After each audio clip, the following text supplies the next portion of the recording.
Përshëndetje të nderuar miq. Ju jeni dëshmitar të një fotografie që në fakt ju e keni parë në coverin e kësaj videos që unë po realizoj tani. Bëhet fjalë për një fotografi që Gjesti ka bërë me një vajzën që ka vizituar zyrën e saj, që është thënë që Gjesti ka aplikuar për shtetësinë e Shqipërisë. Unë e kam zbuluar se çfarë ka ndodhur dhe pse Gjesti ka shkuar në atë zyrë. Për çfarë shërben ajo zyrë një herë e para. Dhe më vjen shumë keq që e mbytën mediat publikun me informacione të rreme. Në një kohë kur rrjetet sociale po shpërthejnë me teori dhe komente për çdo lëvizje të Gjestit pas daljes së tij nga Big Brother, VIP Albania 4, një tjetër lajm ka marrë vëmendjen të jashtëzakonshme dhe ka krijuar një valë të re spekulimesh.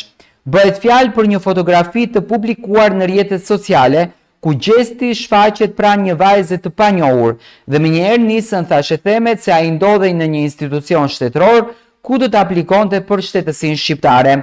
Ky pretendim u përhap me shpejtësi veçanërisht në TikTok dhe Instagram, ku shumë faqe të njohura publikuan fotografi me përshkrime të tilla si Gjesti në zyrë shtetërore duke aplikuar për pasaportën shqiptare. Gjesti bëhet gati qytetar shqiptar e shumë të tjera. Por sot zbërthehet e vërteta e madhe pas këtij lajmi të rrem, që tregon se gjithçka është keq interpretuar nga disa përdorues të rrjeteve sociale dhe disa portale që nuk e verifikuan këtë burim. Çfarë ndodhi realisht? Dëgjoni mirë. Sipas burimeve të sigurta dhe një verifikimi të bërë nga redaksia jon, rezulton se fotografia e përfolur është realizuar në një zyrë të një agjencie udhëtimesh në Tiranë, ku Gjesti kishte shkuar për të rezervuar biletat e avionit drejt Londrës, aty ku ai pritet të mbajë disa koncerte për komunitetin shqiptar në Britani. Vajza që shihet në foto nuk është zyrtare shtetërore, as pjesë të ndonjë institucioni të aplikimit për shtetësi, por është një punonjëse agjencie e fluturimeve, e cila ka kërkuar një fotografi me Gjestin, ashtu si shumë fansa të tij që e kanë bërë të ditur këtë gjë. Kjo është një praktikë e zakonshme për personazhet publik që frekuentojnë vendet publike, të njihen, të fotografohen dhe shpesh këto momente të interpretohen keq ose të përdoren jashtë këtij kontekstit.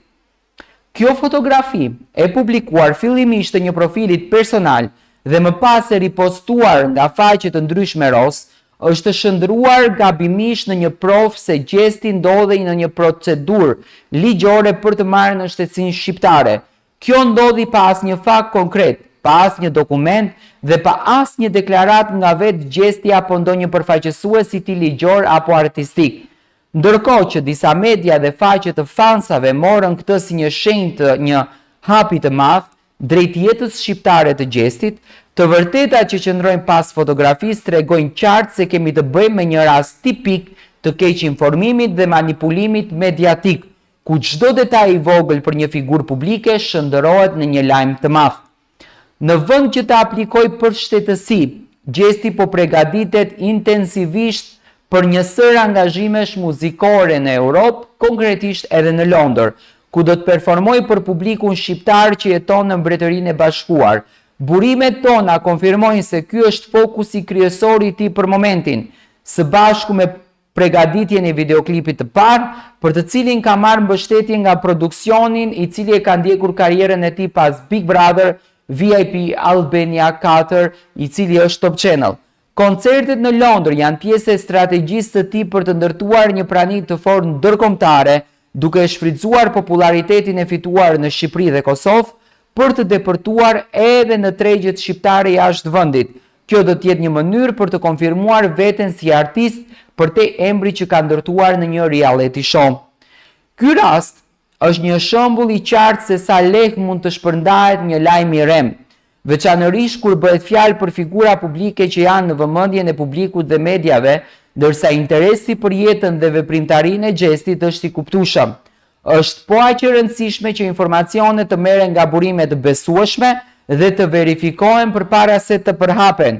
Gjesti nuk ka aplikuar për shtetësinë shqiptare, të paktën jo në momentin që kjo fotografi u bë publike.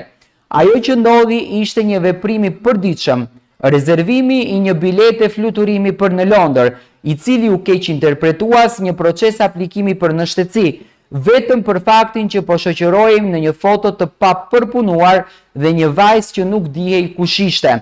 Në fund, ajo që mbetet e qartë është se gjesti vazhdon të jetë një nga figurat më të komentuara të momentit dhe çdo lëvizje e tij do të jetë nën vëzhgim.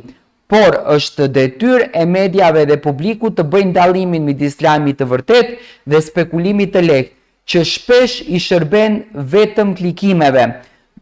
Kjo është e vërteta, do të thënë fotografia që gjesti ka bërë me këtë gocën, është një fotografi e një do të thënë zyrë fluturimesh e një agjencionit që gjesti ka rezervuar bileta, nuk është se ka shkuar të aplikon për në shtetësi. Me thënë, kujdes me lajmi që po jepni sepse po dezinformoni të gjithë publikun shqiptar.